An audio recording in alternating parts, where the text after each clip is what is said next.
Hello friends, brain of the beast లోని first ఎపిసోడ్కి అయితే స్వాగతం. నా పేరు లీలా ప్రసాద్, మీరు చూస్తున్నారు టెక్ కంప్యూటర్స్. ఈ వీడియోలో మనం ప్రాసెస్ గురించి అయితే మాట్లాడుకుందాం. సో ఎవరైతే పీసీ బిల్డ్ చేద్దాం అనుకుంటారు కదా, అది గేమింగ్ పరంగా కావచ్చు లేదా ప్రొడక్టివిటీ పరంగా, సో వాళ్ళైతే కన్ఫ్యూజన్లో ఉంటారు ప్రాసెసర్ పరంగా. ఎందుకంటే మనకి ప్రాసెసర్లో రెండు వేరియంట్స్ అయితే ఉన్నాయి, ఒకటి ఇంటెల్, రెండు ఏఎండి. ఈ రెండు బ్రాండ్స్లోని ఏ బ్రాండ్ తీసుకోవాలి అనే ఒక ఆలోచన అయితే చాలా మందికి అయితే ఉంటుంది కదా. ఈ వీడియోలో నేను మీకు ఇంటెల్ వేరియంట్లోని ఒక 4 ప్రాసెసర్స్ అయితే చెప్తాను అనమాట. ఈ 4 ప్రాసెసర్స్ కూడా మీకు ఎంట్రీ లెవెల్ నుండి హై ఎండ్ లెవెల్ వరకు మీరు ఒక బడ్జెట్లోని ఒక పీసీ బిల్డ్ చేసుకుందాము అనుకుంటే కనుక మీకు ఈ 4 ప్రాసెసర్స్ అనేవి ఎంతో యూస్ఫుల్ అవుతాయి. పైగా వీటి యొక్క ప్రైస్ అనేది ప్రజెంట్ అయితే కొంచెం మార్కెట్లో తక్కువగా అయితే ఉంది. సో మీ బడ్జెట్ ఒకవేళ 60,000 లేదా 70,000 ఈ రేంజ్లోని ఒక మంచి entry level gaming PC 1080p resolution నుంచి 2K వరకు మీరు ఒకవేళ గేమింగ్ పీసీ బిల్డ్ చేద్దాం అనుకుంటే కనుక మీకు ఈ 4 ప్రాసెసర్స్ అనేవి ఒక బెస్ట్ ఆప్షన్ అయితే అవుతాయి అనమాట. సో మీరు బడ్జెట్లోని పీసీ బిల్డ్ చేద్దాం అనుకుంటే, సో మనం ఏమాత్రం ఆలోచన చేయకుండా ఈ 4 ప్రాసెస్ ఏంటనేవి మనం చూద్దాం. దాంట్లో ముందుగా మనం చూసుకుంటే ఇంటెల్కి సంబంధించి ఇంటెల్ కోర్ i7 13700K అని చెప్పి i7 13th జనరేషన్ ప్రాసెసర్ అయితే మనకి దీంట్లో ఫస్ట్ అయితే చూడటం అయితే జరుగుతుంది అనమాట.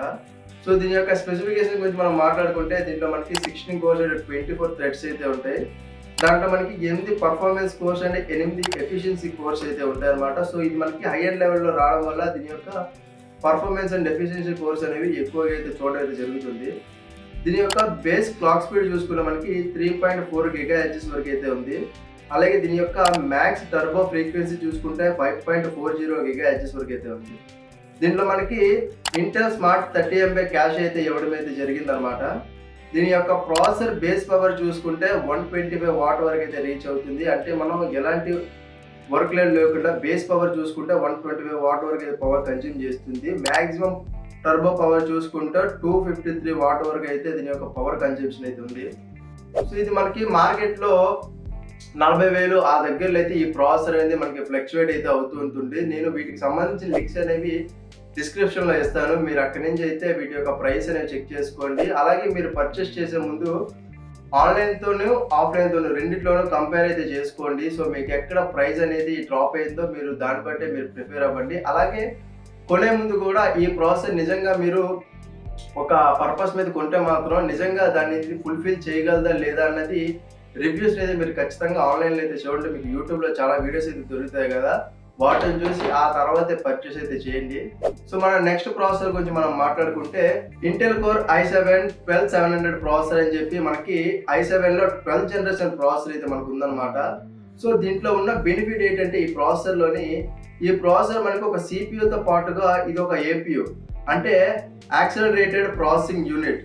దీనికి ఎలాంటి GPU అనేది అవసరం లేదనమాట. దీంట్లో మనకి ఇంటిగ్రేటెడ్ GPU అయితే ఉంటుంది. అన్ని ప్రాసెసర్లో కూడా మీకు ఇంటిగ్రేటెడ్ GPU అయితే ఉంటుంది. కానీ ఈ ప్రాసెసర్ ఉన్న బెనిఫిట్ ఏంటంటే మీరు అడిషనల్గా ఒక గ్రాఫిక్ కార్డ్ని ఏదైతే అమౌంట్ స్పెండ్ చేస్తారు కదా, ఆ అమౌంట్ స్పెండ్ చేయకుండా ఈ ప్రాసెసర్ అనేది మీకు బెస్ట్ ఆప్షన్ అయితే అవుతుంది. సో ఎవరైతే బాగా బడ్జెట్లో ఉన్నారో, వాళ్ళు మంచి ఎంట్రీ లెవెల్లోని గేమ్స్ చేద్దాం అనుకుంటున్నారు, గేమ్స్ ఆడదాం అనుకుంటున్నారు, అలాంటి వాళ్ళు ఒక పీసీ బిల్డ్ చేద్దాం అనుకుంటే మాత్రం ఈ ప్రాసెసర్ అనేది బెస్ట్ ఆప్షన్ అయితే అవుతుంది. దీని యొక్క స్పెసిఫికేషన్ గురించి మనం మాట్లాడుకుంటే దీంట్లో మనకి 12 కోర్స్ అండ్ 20 థ్రెడ్స్ అయితే ఇవ్వడం జరిగింది.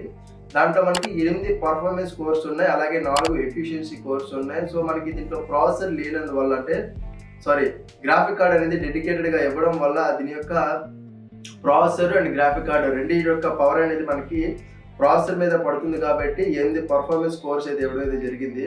దీని యొక్క బేస్ బూస్ట్ ఫ్రీక్వెన్సీ చూసుకుంటే 2.10 GHz వరకు అయితే ఉంది. అలాగే మ్యాక్స్ టర్బో ఫ్రీక్వెన్సీ చూసుకుంటే 4.90 GHz వరకు అయితే ఉందన్నమాట. దీంట్లో మనకి ఇంటెల్ స్మార్ట్ 25MB క్యాష్ ఇవ్వడం అయితే జరిగింది. ప్రాసెసర్ బేస్ పవర్ చూసుకుంటే 65 వాట్ వరకు అయితే ఉంది. మ్యాక్సిమం టర్బో పవర్ చూసుకుంటే 180 వాట్ వరకు అయితే ఉంది. దీంట్లో మనకి ఇంటెల్ UHD 700 అని చెప్పి గ్రాఫిక్స్ అయితే ప్రొవైడ్ అయితే చేశారు.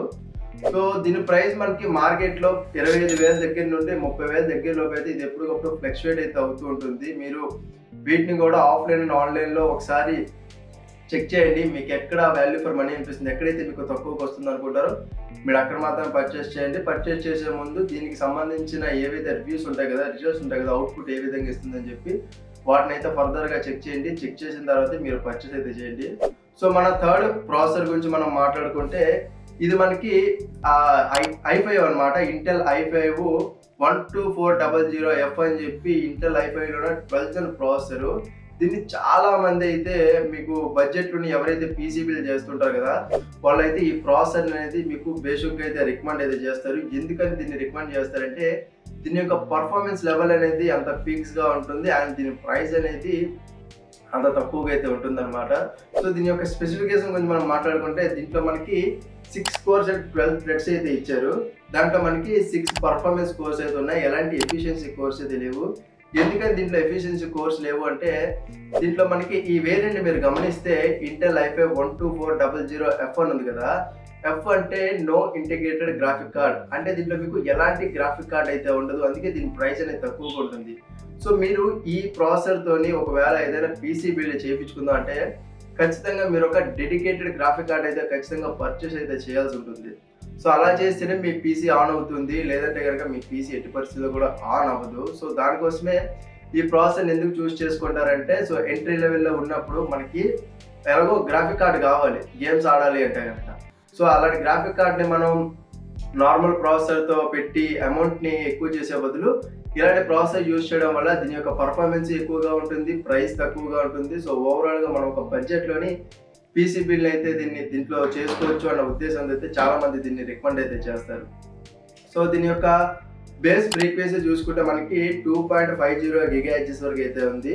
మ్యాక్స్ టర్బో ఫ్రీక్వెన్సీ చూసుకుంటే 4.40 GHz వరకు అయితే ఉంది. దీంట్లో మనకి ఇంటెల్ స్మార్ట్ 18 MB క్యాష్ ఇవ్వడం అయితే జరిగిందనమాట. ప్రాసెసర్ బేస్ పవర్ చూసుకుంటే 65 వాట్ వరకు అయితే ఉంది. మాక్సిమం టర్బో పవర్ చూసుకుంటే 117 వాట్ వరకు అయితే ఉంది. సో ఇవి మనకి మార్కెట్లోని 12,000 దగ్గర నుంచి 16,000 రూపాయల దగ్గరలో అయితే ఇవి ఎప్పటికప్పుడు ఫ్లక్చువేట్ అయితే అవుతూ ఉంటాయి. దీనికి సంబంధించిన లింక్ కూడా నేను కింద డిస్క్రిప్షన్లో ఇస్తాను. సో మీరు అక్కడి నుంచి చెక్ చేయొచ్చు. సో ఎవరైతే ఒకవేళ మంచి పీసీ బిల్డ్ చేసుకుందాం అనుకుంటారో తక్కువ బడ్జెట్లోని ఈ ప్రాసెసర్ కొంచెం బెస్ట్ ఆప్షన్ అయితే అవుతుంది.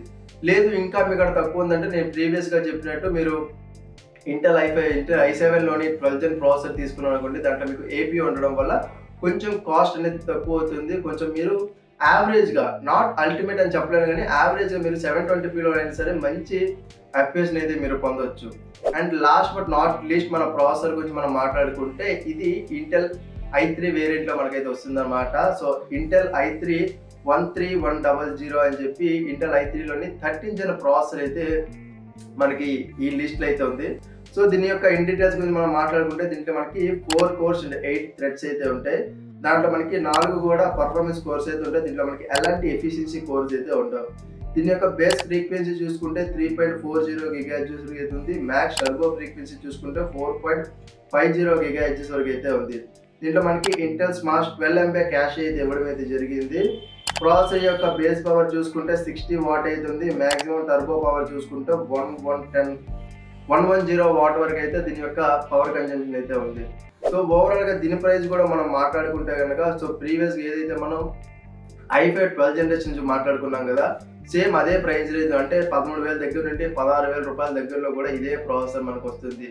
దానికి దీనికి ఉన్న అడ్వాంటేజ్ డిసడ్వాంటేజ్ ఏంటి అంటే దీంట్లో మనకి 4 cores 8 threads ఉంటాయి. దాంట్లో మనకి 6 cores అండ్ 12 threads అయితే ఉంటాయి. సో కోర్స్ అండ్ థ్రెడ్స్ పరంగా అది టాప్లో ఉంటుంది. కాకపోతే దాంట్లో ఎలాంటి ఇంటిగ్రేటెడ్ గ్రాఫిక్ కార్డ్ అయితే ఉండదు. దీంట్లో మనకి జనరల్ ఇంటిగ్రేటెడ్ గ్రాఫిక్ కార్డ్ అయితే ఉంటుంది. సో ఒకవేళ మీరు పీసీ బిల్డ్ చేసుకున్నప్పుడు గ్రాఫిక్ కార్డు అవసరం లేకుండా జనరల్గా మీరు లోడ్ అంటే మీరు ఏదైనా జనరల్ వర్క్స్ చేసుకోవడానికి ఒక ప్రాసెసర్ చూస్తే మాత్రం ఈ ప్రాసెసర్ సూట్ అవుతుంది. లేదు మీరు గేమ్స్ పరంగా వెళ్తే మాత్రం ఈ ప్రాసెసర్తో పాటు మీకు అదనంగా ఒక గ్రాఫిక్స్ కార్డ్ ఏదైతే కావాల్సి ఉంటుంది. సో ఇదే ప్రైస్ రేంజ్లోనే అది మీకు 6 cores అండ్ 12 threads ఇవ్వడం వల్ల చాలా మంది దాన్ని ఎక్కువ ప్రిఫర్ అయితే చేస్తున్నారు. సేమ్ తక్కువ జన్ అయినప్పటికీ ఈవెన్ ఇది మీకు i3లోని 13th gen అది i5లోని 12th gen అయినప్పటికీ దానికి ఎక్కువ ప్రిఫరెన్స్ ఎందుకు ఇస్తారంటే దాంట్లో కోర్స్ అండ్ థ్రెడ్స్ ఎక్కువ ఉన్నాయని చెప్పి. సో దీనికి సంబంధించి ఆల్రెడీ నేను ఒక వీడియో అయితే చేశాను కోర్స్ అండ్ థ్రెడ్కి సంబంధించి. మీకు ఎండ్ కార్డ్ అయితే వస్తుంది, మీరు అక్కడి నుంచి అయితే చూడొచ్చు. సో ఈ వీడియో మీకు ఎలా అనిపించింది అనేది కింద కమెంట్ సెక్షన్లో కమెంట్ చేయండి. అలాగే మీ కాడ ఏమైనా ప్రాసెస్ ఉన్నాయా లైక్ ఇవి కాకుండా ఇంకా బెస్ట్ అనుకున్న ప్రాసెస్ మీ దగ్గర ఏమైనా ఉంటే కనుక నాకు కమెంట్ సెక్షన్లో కమెంట్ చేయండి. అలాగే ఈ వీడియో ఎలా అనిపించింది అనేది కమెంట్ చేస్తే నేను ఫర్దర్గా ఏమైనా ఇంప్రూవ్ చేసుకోవాలా అనే విషయాలు అయితే నాకు తెలుస్తాయి.